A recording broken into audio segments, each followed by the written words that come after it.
వచ్చిన వార్తల మీద ట్విట్టర్లో నేను అదే రోజు ఖండించిన. ఒకటి.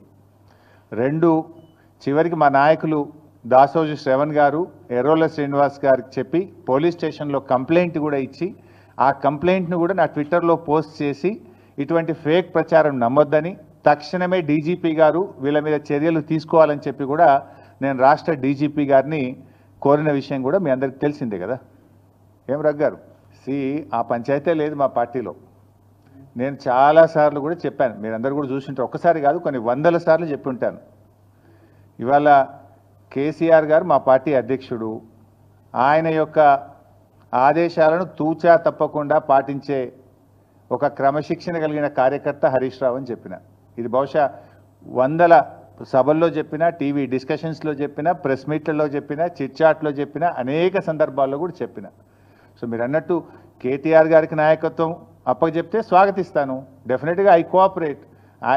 ఒక కార్యకర్తగా హరీష్ రావు పార్టీ నిర్ణయాన్ని, కేసీఆర్ నిర్ణయాన్ని ఎప్పుడైనా శిరసా వహిస్తాడు తప్ప గీత దాటే వ్యక్తి కాదు. ఇది నా 25 ఏళ్ల రాజకీయ ప్రస్థానం చూపిస్తుంది. 25 ఏళ్ళ నుంచి నేను బీఆర్ఎస్ పార్టీలో ఉన్నాను. పార్టీ జెండా పుట్టుక నుంచి ఈ రోజు వరకు కేసీఆర్ గారి అడుగుజాడల్లో వారి సూచనలకు అనుగుణంగా పనిచేసేటువంటి ఒక కార్యకర్తగా హరీష్ రావు పనిచేసిండు, రేపు కూడా చేస్తాడు. Thank you. ఇవన్నీ చిల్లర ముచ్చట్లు బంద్ చేయాలి. ఇంత స్పష్టంగా కుండబద్దలు కొట్టినట్టు నేను మాట్లాడుతుంటే మీరు ఈ ప్రశ్నలు ఏందో నాకైతే అర్థమవుతలేదు. ఇంత కుండబద్దలు కొట్టినట్టు వందల సార్లు చెప్పినా మళ్ళీ ఈరోజు కూడా చెప్పినా కదా. My leader is KCR. What ever KCR says Harish Rao will follow it. That's all. నన్ను ఢిల్లీకి పోతే చెప్పులు ఎత్తుకుపోయడం లెక్క చూస్తురు, నాకు అప్పు పుడతలేదు అని రేవంత్ రెడ్డి గారు మాట్లాడతారు. ఇవాళ పరిస్థితి ఏంటంటే ఆఖరికి పాకిస్తాన్ను నమ్మి అప్పిస్తున్నారు తప్ప రేవంత్ రెడ్డిని నమ్మి ఎవడు అప్పిస్తలేడు. నిన్న కూడా ఏదో పేపర్లు చూస్తే పాకిస్తాన్కి అప్పించినట్టు కనబడ్డది. అంటే నీ పరిస్థితి అట్లా తయారైపోయింది. ఏంది అసలు నీకు పాలన చేతగాక, నీ ప్రజెంటేషన్ సరిగా లేక, నువ్వు ప్రతిపక్షం మీద బురద జల్లబోయి నువ్వు తీసుకున్న గోతులే నువ్వే పడ్డావు.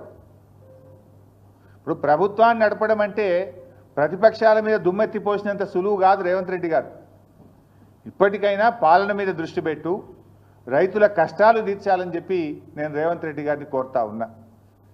తక్షణమే ముఖ్యమంత్రి గారు రివ్యూ చేసి ధాన్యం కొనుగోళ్లను వేగవంతం చేయండి. నిన్న వర్షం పడ్డది, ఇవాళ రేపు కూడా వర్షాలు ఉన్నాయని వాతావరణ శాఖ